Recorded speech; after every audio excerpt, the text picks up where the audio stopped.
el regalo, tratando de escuchar a estos jóvenes y viendo sus sonrisas y viendo la alabanza para nuestro Señor. Es bueno estar aquí.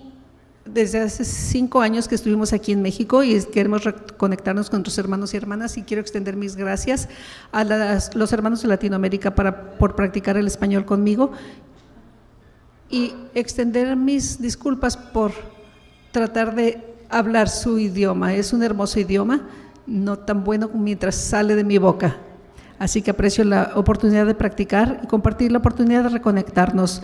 Es maravilloso cómo Dios opera con el señor Macalone y conmigo, que tratamos de conectarnos en algunos temas mientras estamos hablando y conectados ayer, yo creo que fue, y celebramos que estamos platicando en durar y continuar practicando. Así que es increíble cómo Dios opera.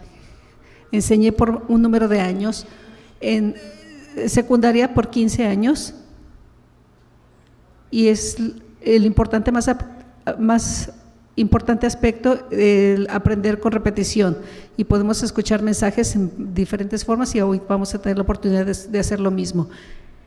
El 12 de octubre de 1968, esta noche, hace 54 años, el mundo se detuvo y toda la atención se dirigió a la Ciudad de México para las ceremonias de apertura de los 19º Juegos Olímpicos de Verano. Los Juegos Olímpicos de 1968 fueron históricos por varias razones. Fue la primera vez que las Olimpiadas se celebraban en un país latinoamericano. Fueron los primeros y últimos Juegos Olímpicos que se celebraron a una altitud tan elevada. La sede de la Ciudad de México, donde la celebración de la mayoría de las pruebas se encontraba a 2.500 metros de altitud, casi 2,5 kilómetros. Fueron las primeras Olimpiadas que se celebraron en una pista para todo tipo de clima. Fueron como 2,5 millas de altitud. Las primeras que se transmitieron en directo y en color, y las primeras Olimpiadas en las que una mujer encendió la antorcha olímpica. Dick Fosbury ganó la medalla de oro en salto de altura con su característica Fosbury Flop, una técnica que revolucionó la prueba para siempre, y es el primer método que se usó hasta hoy en salto de altura. Bob Beamon pulverizó el récord de salto de longitud en 22 pulgadas, que sigue siendo el récord olímpico hasta hoy. George Foreman, hay una persona que hace quemadores para poder hacer carne asada, pero venció las lonas Chepulis de Rusia para obtener la medalla de oro de la división de boxeo de peso pesado, en una victoria que fue casi más una declaración política que una victoria deportiva.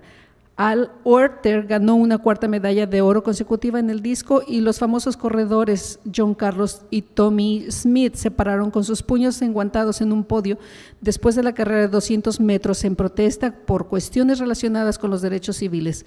Los Juegos de 1968 se celebraron después de una de las décadas más turbulentas que el mundo ha vivido: la escalera de la Guerra Fría, la crisis de los misiles de Cuba, el asesinato de John F. Kennedy.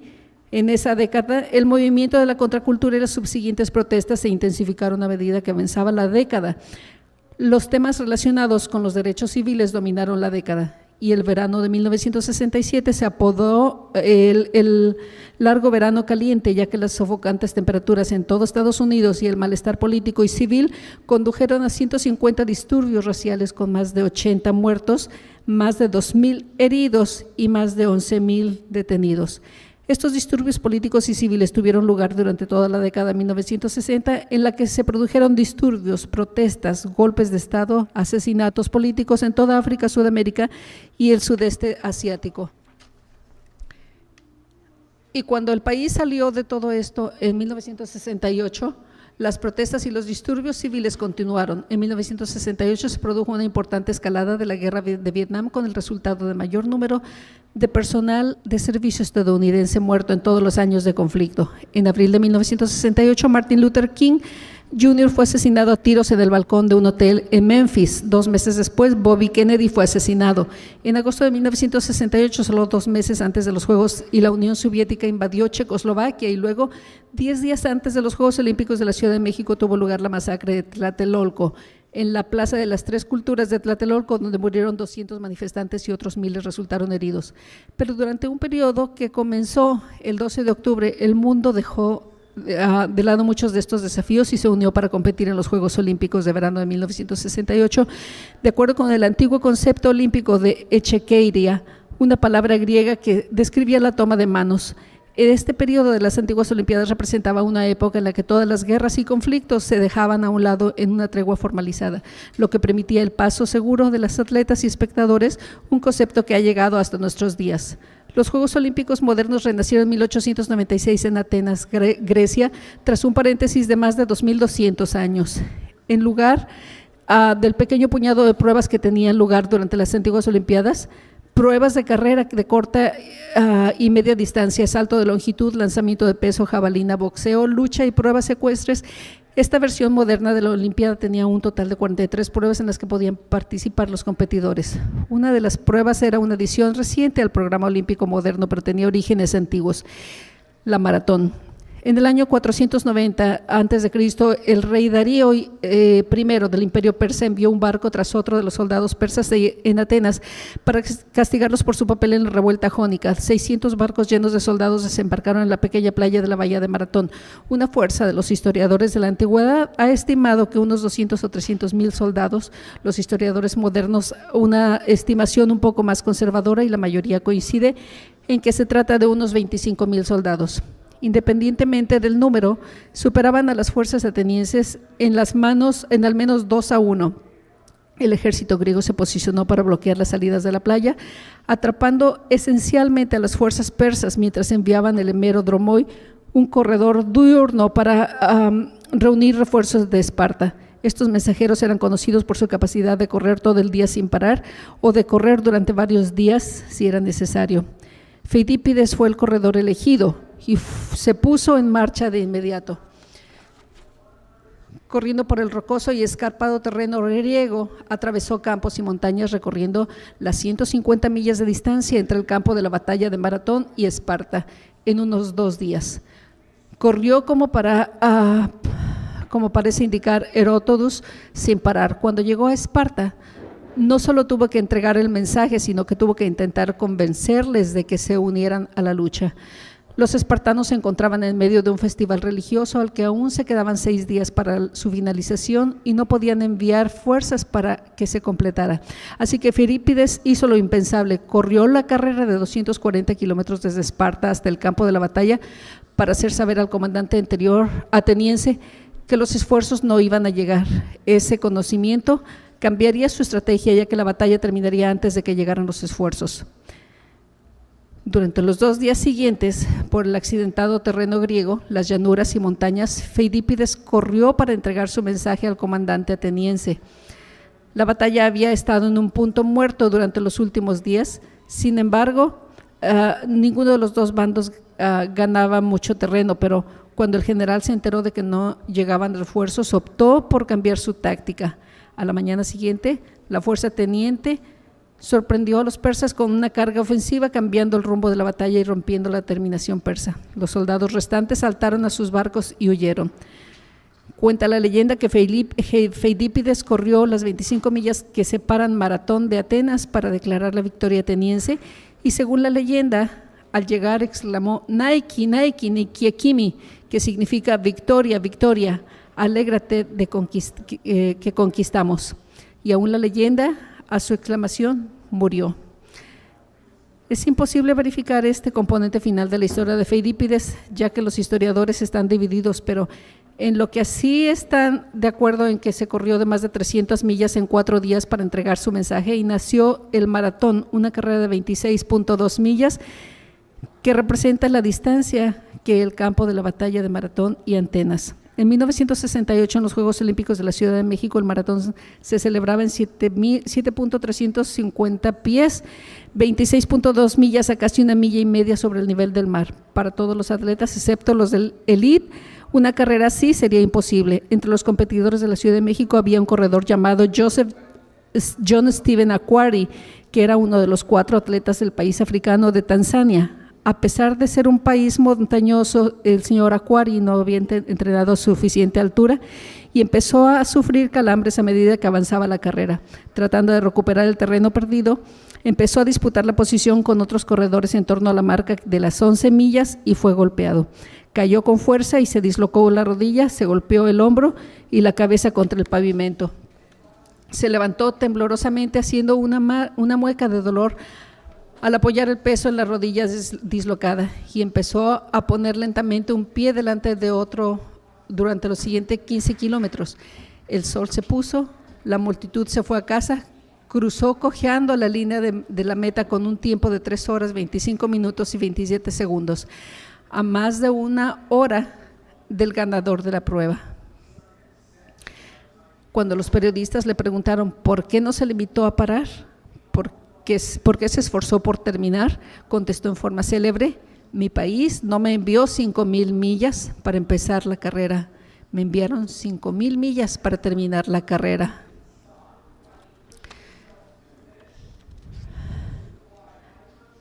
Al considerar la fiesta de tabernáculos y el simbolismo y significado contenido en estos días, reconocemos que estos días simbolizan un tiempo venidero en el que la autoridad, el poder y el derecho de gobernar que actualmente reside en esta tierra serán restaurados a su lugar legítimo en las manos del Padre, y que el derecho a gobernar será ejercido por Jesús, el Mesías, nuestro Rey, que pronto vendrá durante el periodo de 1000 años del milenio. Estos días que estamos aquí para conmemorar y guardar durante la fiesta de los tabernáculos simbolizarán la paz y la prosperidad que ha de venir durante su reinado, la justicia y la rectitud, que será la regla, no la excepción. Y hemos escuchado y escucharemos mensajes esta semana describiendo este tiempo que ha de venir y el increíble plan para la humanidad que Dios cumplirá. Quiero tomar quizás una dirección ligeramente diferente en este sermón de hoy. Quiero aprovechar el tiempo que tengo para exhortar y animar a todos nosotros de cara a los días venideros, antes de que lleguen estos días de paz y prosperidad que estamos aquí para conmemorar. Antes de que tenga lugar la resurrección de los santos y la transformación de los que son de Cristo en su venida, antes de que Satanás sea atado y comience el milenio. Entendemos por las Escrituras que este tiempo que vendrá será increíblemente desafiante. En parte, vemos sus inicios en los titulares de hoy.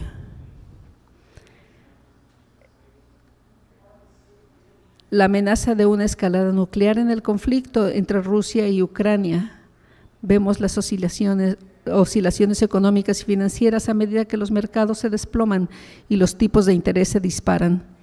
Vemos la escasez de alimentos, las epidemias de enfermedades y otros desafíos sociales y políticos que aumentan.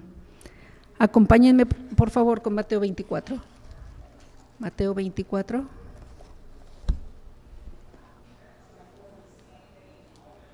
En Mateo 24 vemos una profecía grabada entre Pedro, Andrés, donde están en la destrucción del templo en Jerusalén haciéndose la pregunta: ¿cuál será la señal de tu venida? Habrá diferentes cosas. ¿Qué es lo que vamos a estar viendo? ¿Qué es lo que vamos a estar observando? ¿Cuál es el tiempo que nos dirige hacia tu regreso? ¿Y en qué es lo que debemos mantener nuestros ojos abiertos? Mateo 24, 4.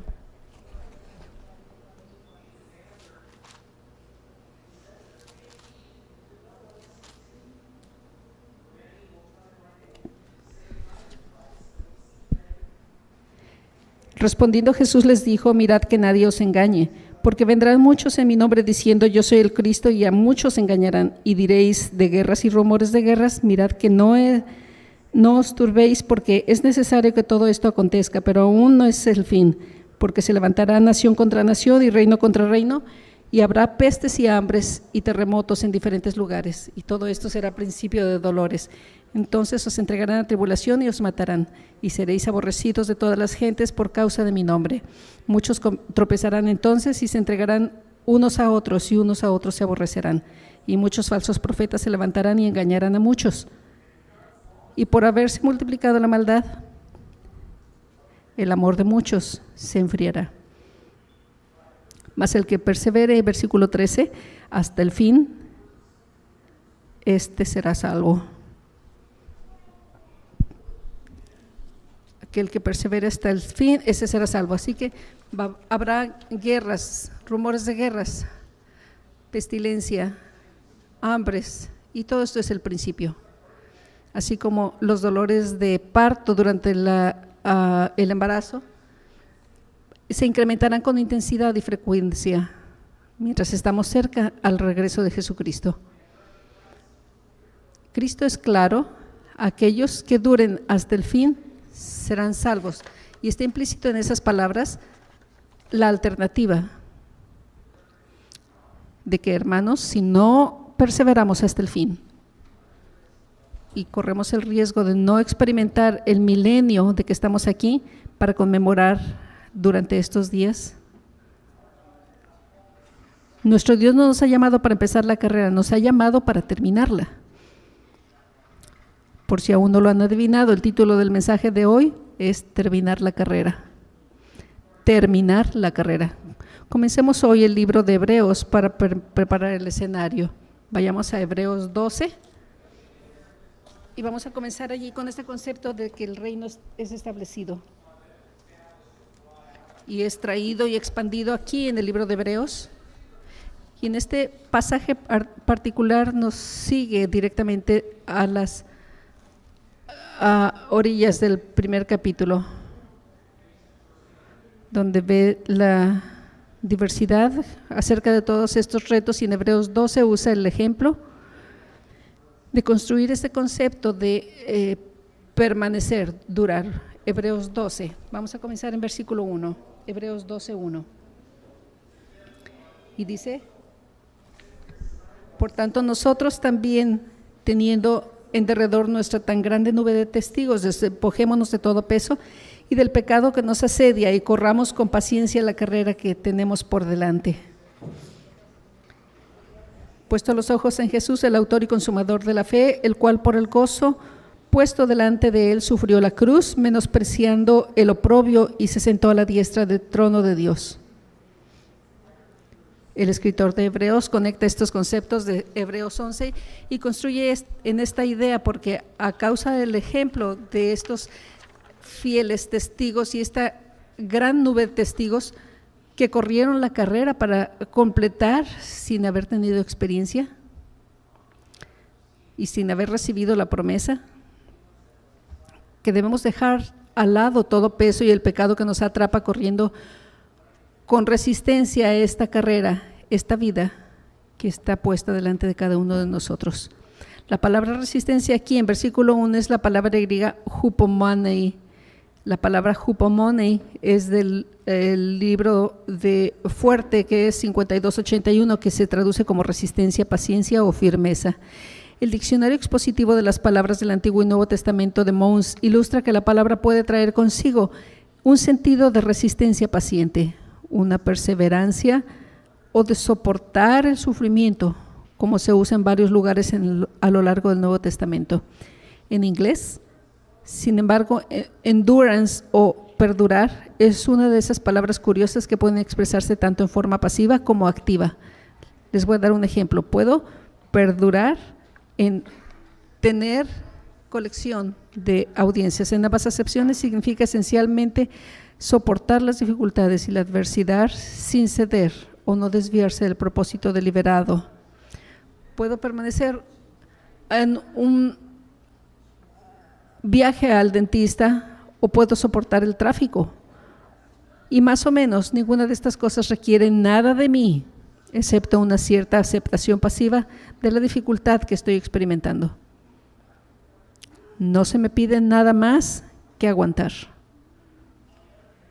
Por otro lado, hay atletas que corren habitualmente carreras de 100 y 200 millas de varios días en condiciones increíbles, con calor y frío, a través de desiertos y cordilleras, abrazando las dificultades, entrenando y llevando sus cuerpos al límite absoluto para lograr algo que es casi inhumano.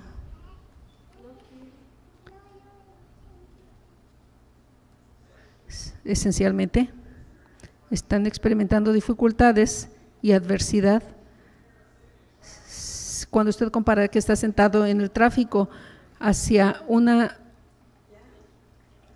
recorriendo una carrera a pie de 200 millas por el desierto del Sahara, no, por supuesto, ni siquiera es algo cerca, pero en inglés usamos la misma palabra de perdurar para ambos. Usamos la misma palabra para describir ambos. ¿Qué tal de perdurar? Es lo que se está descrito en Hebreos. Hay dos tipos y es lo que nos está diciendo aquí, porque es importante diferenciarlos. Si consideramos Mateo 24, donde comenzamos hoy, dependiendo del tipo de aguante que pensamos cuando pensamos en esta palabra, porque podemos leerlo de dos maneras. Primero, la persona que soporta la adversidad y la tribulación será salva. O número dos, la persona que se esfuerza a través de la adversidad y la tribulación será salva. Hay dos cosas diferentes y tal vez hay una división de activa perduración en esta carrera espiritual. Esto es crítico.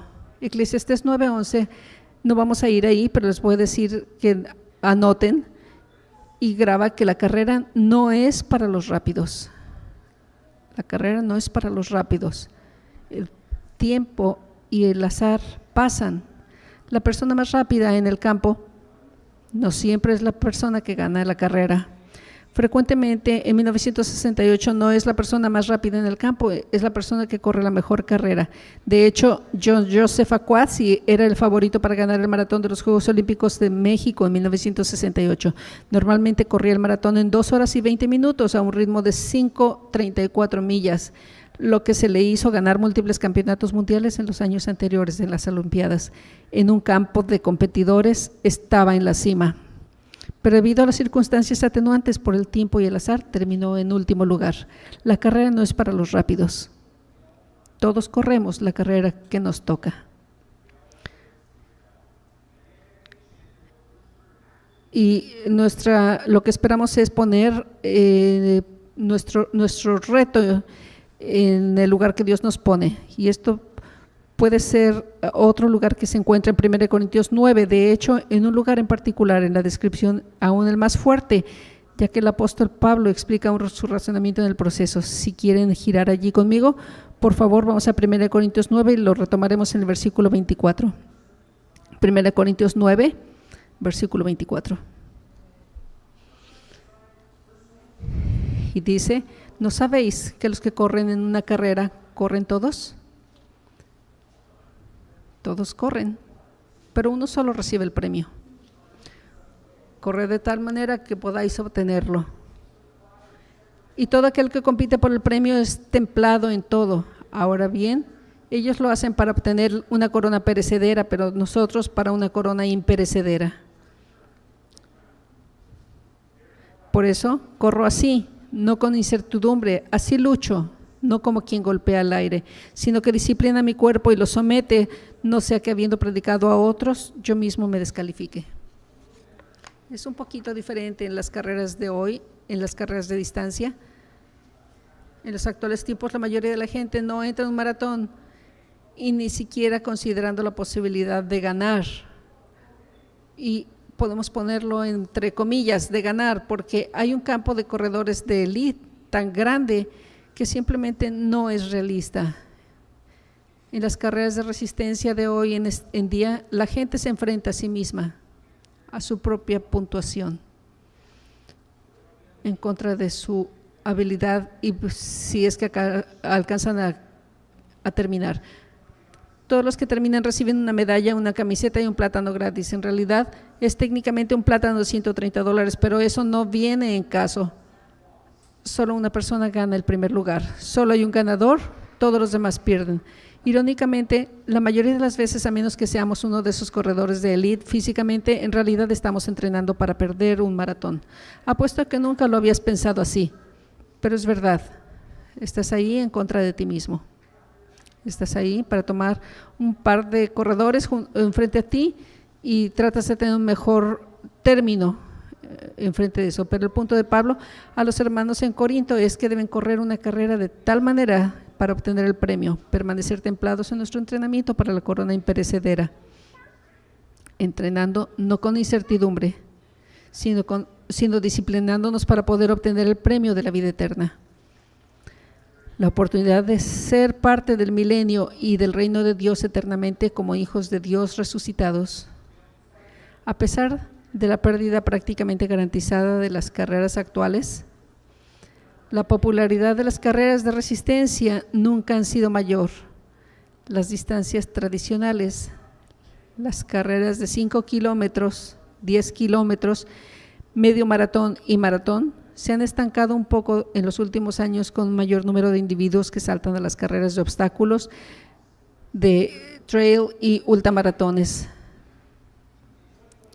y triatlones, renunciando a la carrera tradicional de la carrera en favor de algo un poco más desafiante y menos rutinario. A pesar de este cambio, las carreras de mayor distancia de medio maratón y maratón siguen siendo la métrica con la que la mayoría de los corredores ponen a prueba su temple. En 2021, aproximadamente 1.1 millones de personas participaron en los maratones programados en todo el mundo. Estadísticamente, entre el 10 y 15% de estos corredores no terminaron la carrera. Algunos recorridos se jactan de tener porcentajes que no finalizaron más elevados, pero normalmente el 90% o más de los que empezaron terminan la carrera que se proponen. Sin embargo, el hecho de que estén satisfechos con su llegada depende de su entrenamiento físico y mental, siendo el entrenamiento mental cada vez más importante a medida que aumenta el número de kilómetros. Se necesita una mentalidad muy especial para aceptar el sufrimiento. Cuando se empieza a ver a personas que se disciplinan para correr 26.2 millas, sino el tipo de millas de Feidípides corrió de Atenas a Esparta, 150 a 200 millas, en un periodo de un par de días, es una mentalidad diferente y un lugar muy diferente mentalmente. Dean Karnazes, un ultramaratonista estadounidense, dijo una vez: si quieres correr, corre una milla. Si quieres experimentar una vida diferente, corre un maratón. Si quieres hablar con Dios, corre un ultra. Me imagino que cuando se llega a ese tipo de kilometraje, hay algunas conversaciones muy críticas con Dios que tienen lugar en esas millas de 100 a 150 millas, hasta 200. Vayamos por favor a Romanos 5.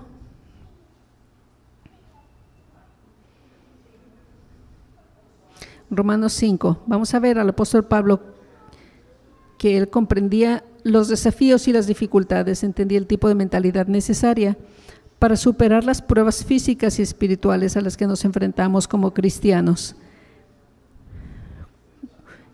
Si vemos todas las cosas por las que él sufrió y las cosas que fueron un reto para él, este libro fue escrito a principios de mediados de los años 60 después de Cristo, cuando la Iglesia de Dios atravesaba una época de grandes pruebas.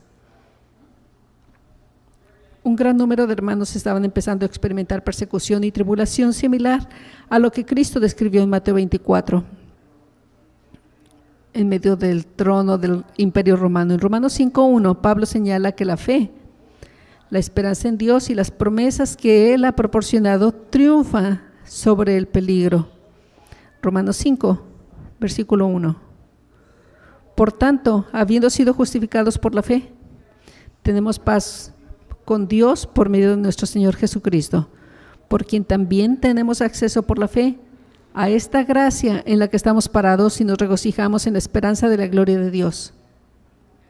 Y no solo eso, sino que también nos gloriamos en las tribulaciones, sabiendo que la tribulación produce perseverancia, y la perseverancia carácter, y el carácter esperanza. Ahora bien, la esperanza no defrauda, porque el amor de Dios ha sido derramado en nuestros corazones por el Espíritu Santo que nos fue dado.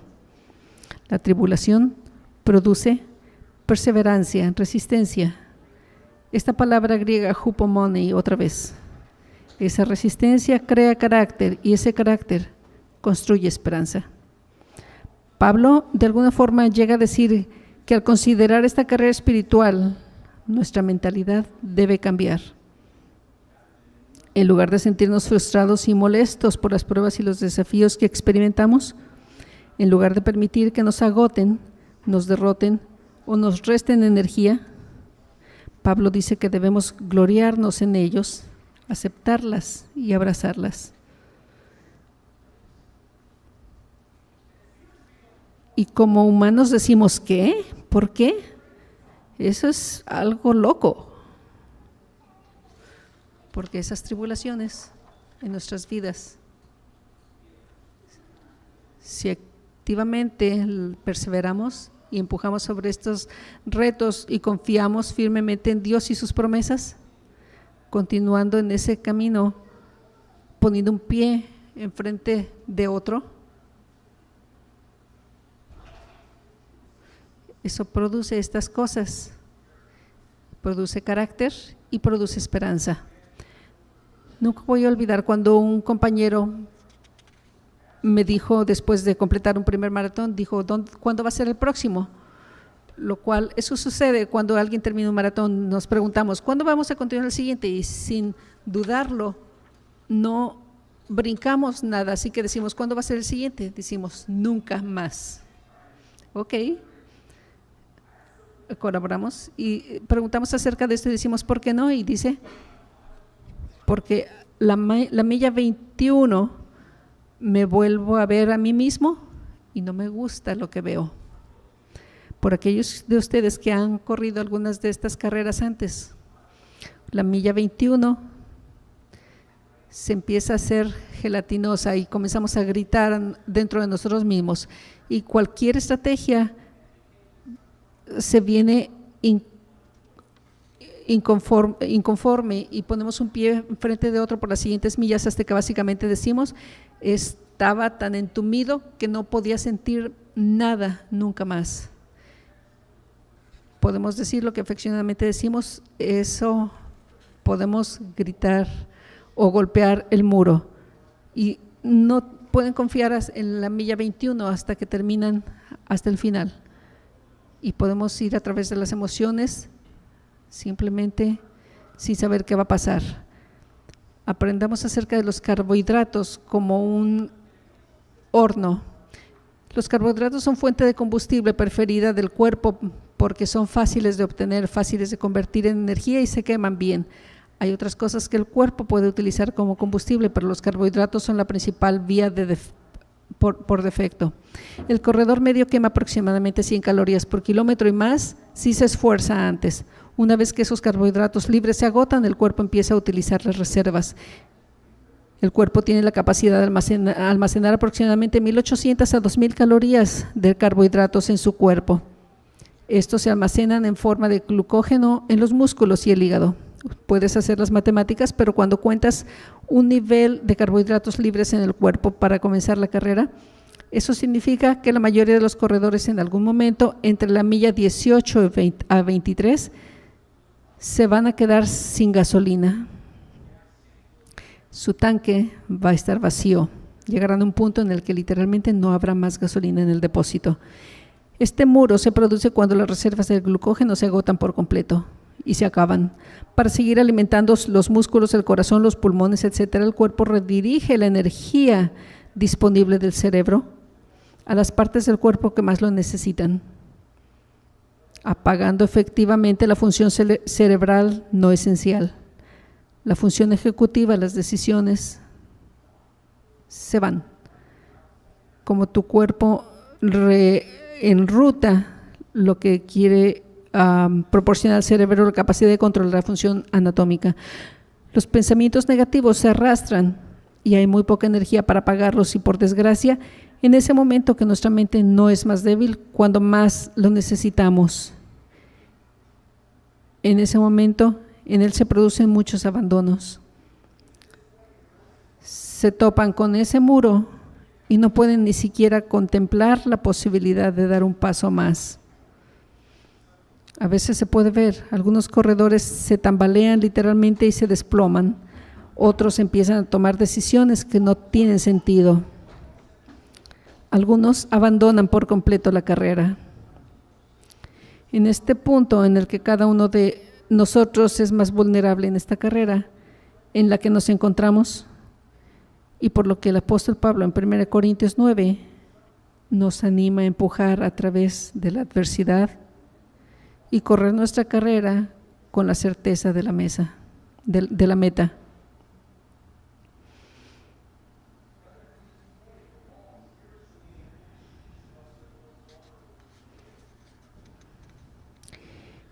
El que comenzó la buena obra en ustedes la completará hasta el día de Jesucristo.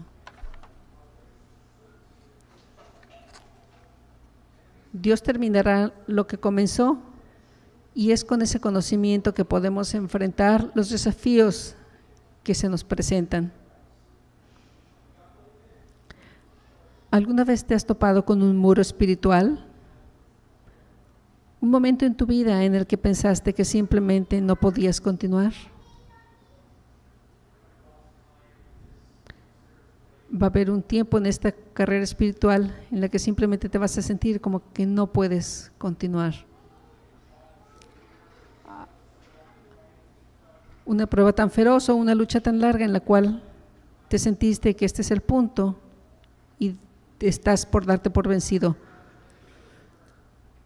Quizás no estés tan regular en la oración o en el estudio y estás allí, pero estás pasando los movimientos. A lo mejor no estás ni siquiera atendiendo servicios como acostumbrabas, o a lo mejor estás allí y estás yendo a través de las emociones. Vayamos a 1 de Pedro 4. 1 de Pedro 4. Pedro escribió sus epístolas contemporáneamente con las de Pablo.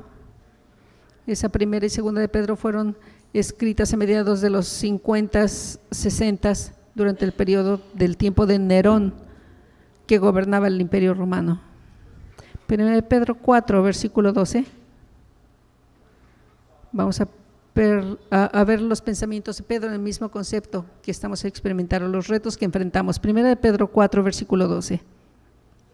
Dice: amados, no os extrañéis de la prueba de fuego que os ha de ser sometida, como si sucediera alguna otra cosa extraña, sino alegraos en la medida en que participáis de los sufrimientos de Cristo, para que cuando se manifieste su gloria también os alegréis con gran alegría.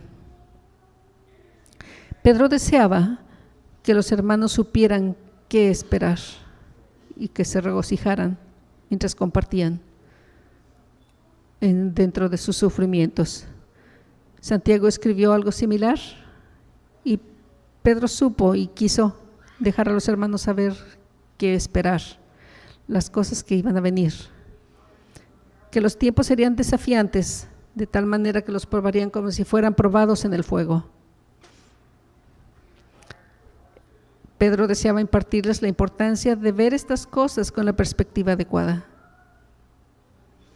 Estos desafíos y estas tribulaciones y sufrimientos que estaban experimentados son enfrentados por cada persona en esta sala y alrededor del mundo que está celebrando estas fiestas ahora mismo, mientras todos corremos esta carrera. La intensidad de estas pruebas quizá pudiera ser diferente, pero el sufrimiento y la tribulación que se derivan de ellos son similares. Es en estos momentos y este tiempo cuando el ánimo que recibimos de los demás es crítico.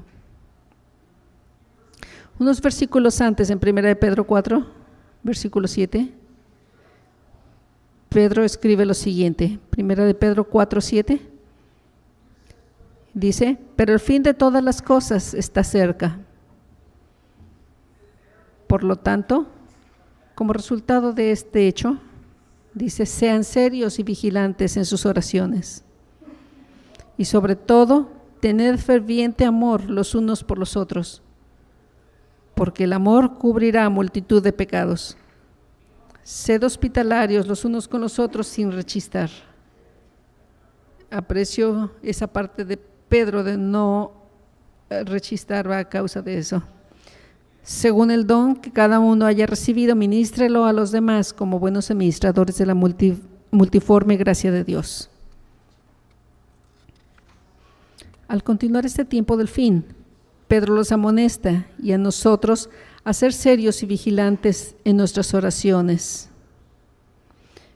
Que tengamos un amor ferviente los unos por los otros para que podamos cubrir una multitud de ofensas con ese amor. Que seamos hospitalarios los unos con los otros y que como hemos recibido dones espirituales, nos sirvamos unos a otros como buenos administradores del don que nos ha dado por la gracia de Dios. Una de las cosas más increíbles de las carreras por carretera son las multitudes que se alinean en las calles por las que transcurre la carrera. Se les llama en broma espectáculos. ¿Ha escuchado ese término? Espectáculos, por el cual por papel fundamental se desempeñan en la carrera. Son cosas creativas para hacerlos reír un poco, pero son las personas que sostienen carteles, aplauden, animan y alientan a los corredores a seguir adelante. Sus ánimos pueden cambiar el rumbo de la carrera cuando alguien se topa con el muro. Pueden espolear a una persona y sacarla de sus casillas por un momento para que recupere el control de su plan de carrera. Cuando alguien se para y continúa o se sale del curso, esa motivación es crítica, absolutamente crítica. Incluso los otros atletas, cuando ven que otros están luchando, se ponen al lado y animan, fortalecen y refuerzan a los otros corredores, porque el objetivo es que lleguen a la meta. La gente no se hace ilusiones de ganar. Eres tú contra ti. El objetivo es terminar con un resultado decente y que nadie abandone.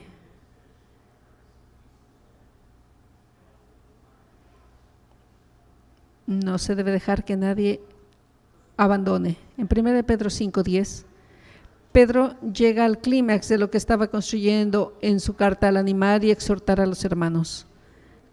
Como vamos a 1 Pedro 5, vemos todas estas cosas juntas y comienza a traer todo esto a un cierre. 1 Pedro 5:10 dice: pero el Dios de toda gracia, que nos llamó a su gloria eterna por medio de Cristo Jesús, después de que hayáis sufrido un tiempo, después de haber sufrido un tiempo, os perfeccione, establezca, fortalezca y asiente. El punto de Pedro de nuevo es que vamos a experimentar sufrimientos.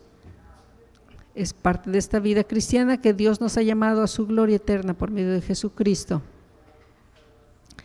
Y Él terminará lo que comenzó, Él fortalecerá y establecerá y nos asentará permaneciendo con nosotros a través de estas pruebas. Como vimos en estos videos acerca de esa lastimadura que tuvo este corredor, Dios va a hacer exactamente lo mismo con nosotros, está esperando por nosotros, está trabajando a nuestro lado, animándonos y fortaleciéndonos, incluyendo sosteniéndonos en los momentos en que nuestras piernas flaquean ante la adversidad. Hay veces que experimentamos pruebas y desafíos que parecen insuperables, muros espirituales enormes que parecen casi imposibles para atravesar. Nos dirigimos a Dios, oramos, pedimos su misericordia, su gracia, su curación, y a veces la respuesta es no. Y en esos son los momentos en los que hay un reto muy grande espiritual para nosotros. Vayamos por favor a Isaías 40, la escritura final. Isaías 40, versículo 28.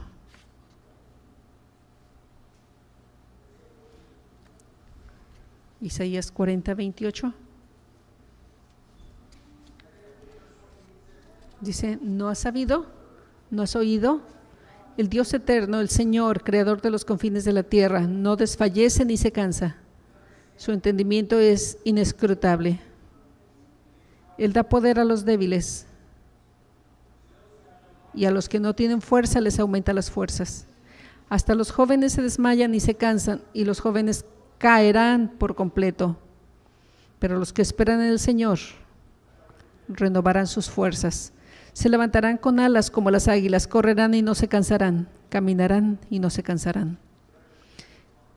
Hermanos, es en sus brazos donde somos fuertes. Cuando las cosas aparecen insuperables, pueden ser superadas y vencidas. Jesucristo dijo a los discípulos que vendría un tiempo que sería increíblemente desafiante. Habló de un tiempo de guerras de naciones levantándose contra naciones, de un tiempo de hambre y pestilencia, de un tiempo de falsas religiones y de persecuciones y tribulaciones como el mundo nunca ha visto.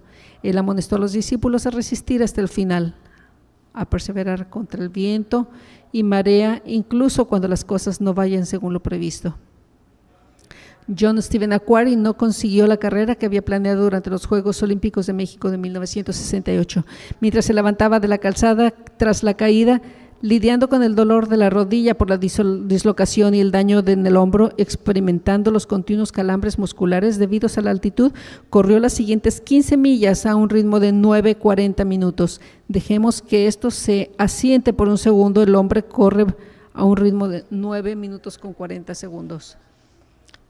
Cuando entró en el Estadio Olímpico, la ceremonia de entrega de medallas había terminado, la multitud se había ido a casa, el sol se había puesto, había un equipo de periodistas y un grupo de personas que habían vuelto al estadio después de escuchar lo que estaban pasando, querían verlo con sus propios ojos. Entró en el estadio entre los vítores de los asistentes y llegó cojeando a la línea de meta, haciendo frente al dolor para terminar la carrera, un pie delante del otro. Más tarde dijo a los periodistas que nunca se planeó parar, que nunca se le pasó por la cabeza, su país lo envió 5,000 millas para empezar la carrera, sino para terminarla. Simplemente aceptó el dolor y continuó hacia la meta. Hermanos, nuestro Dios no nos ha llamado para empezar la carrera, nos ha llamado para terminarla. Ustedes y sus hermanos y hermanas de todo el mundo están en el campo. A veces nos acalambramos, a veces nos caemos, a veces nos topamos con la pared y sentimos que no podemos dar otro paso. Pero estamos juntos en esta carrera, animándonos unos a otros y dándonos ese segundo aire. Hagamos estas conexiones durante esta fiesta de los tabernáculos y mantengamos esa conexión durante el resto del año para fortalecernos unos a otros. Esta vida cristiana es una carrera de resistencia, no es una carrera de velocidad. El premio de la corona en estos días representan, en la última instancia, nos espera a todos, pero debemos aguardar, perseverar con firmeza y empujar a través del desafío para reclamar el hermoso regalo de lo que está por venir. Cabeza arriba, hermanos, pongan un pie delante del rostro. Terminemos la carrera.